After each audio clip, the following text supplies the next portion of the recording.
Hey everyone, welcome back to The Explainer. Today, we're putting human communication directly under the microscope. We are looking at number 15, the anatomy of instructive texts.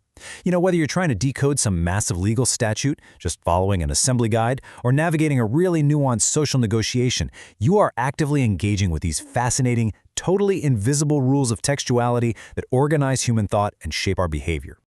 Okay, so here's our roadmap for today. First, beyond the sentence. Second, the 7 standards. Third, anatomy of instructive texts. Fourth, subjective versus objective. And finally, mastering advanced communication. Let's get right into it. Section 1. Beyond the sentence. Moving past traditional grammar. So, historically, the academic approach to analyzing language was, well, kind of profoundly limited by its own methodology. Traditional grammars relied heavily on this morphosyntactic approach. They basically treated the isolated sentence as the absolute ultimate unit of linguistic analysis. You probably remember this from school, right?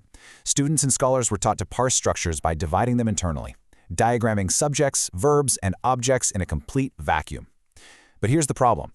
This approach essentially trapped language within the artificial physical boundaries of a printed page. By just isolating syntax, early linguists completely failed to account for pragmatics, communicative intent, and the incredibly complex ways that sentences actually interact with each other in real-world discourse.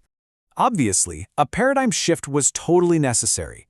Modern discourse analysis fundamentally rejects the idea that language can be fully understood in these isolated little fragments. Instead, the contemporary linguistic view recognizes that language is this fluid, context-driven communicative occurrence. To actually comprehend human communication, the field had to evolve.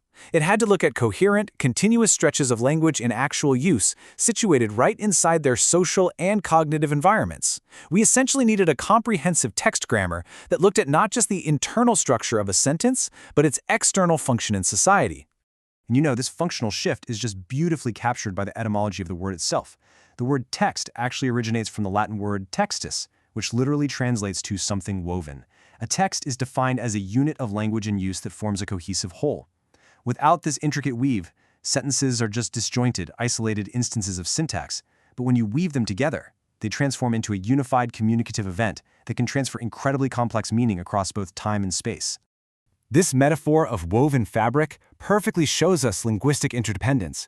In any given text, all these various linguistic components absolutely must interlock seamlessly. We're talking about specific cohesive devices acting as threads here. Things like anaphora, where a pronoun points back to a previously mentioned noun, or cataphora, where it points forward. You've got lexical cohesion, substitution, ellipsis, conjunctions, the whole shebang. Every single semantic thread relies on the others to build a larger conceptual matrix. If just one thread is pulled out or fails to connect, the structural integrity of the entire message basically begins to unravel. Moving on to Section 2, the 7 standards. What makes a text a text? So, what mathematically separates a true text from just a random, unassociated string of words? Well, linguists Robert de Beaugrand and Wolfgang Dressler set up the definitive academic framework for this, proposing 7 constitutive standards of textuality. Basically, for any discourse to actually function, it has to hit these 7 criteria. First up is cohesion, which governs those surface-level syntactic connections we just talked about. Second is coherence, and that's the underlying semantic macro structure. It dictates if the concepts logically align in the receiver's mind. Third is intentionality, which deals with the illocutionary force. The producer has to actively intend to convey a cohesive message to reach a specific goal. Fourth is acceptability. Representing the receiver side of things, the listener needs to expect that the text will be relevant. Fifth is informativity, measuring how expected or unexpected the contents are.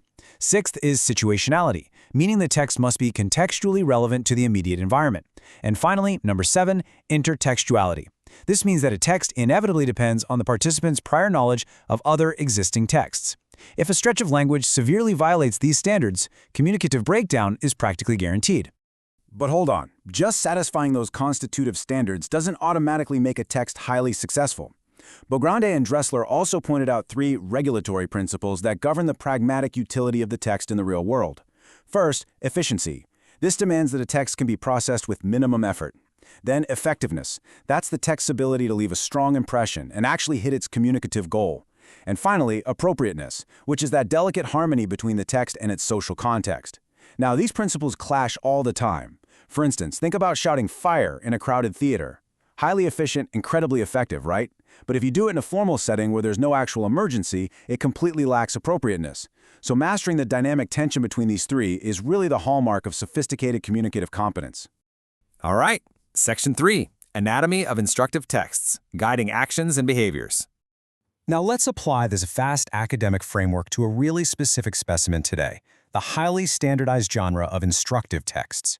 Instructive texts are a totally fascinating rhetorical organization because they are fundamentally action-oriented.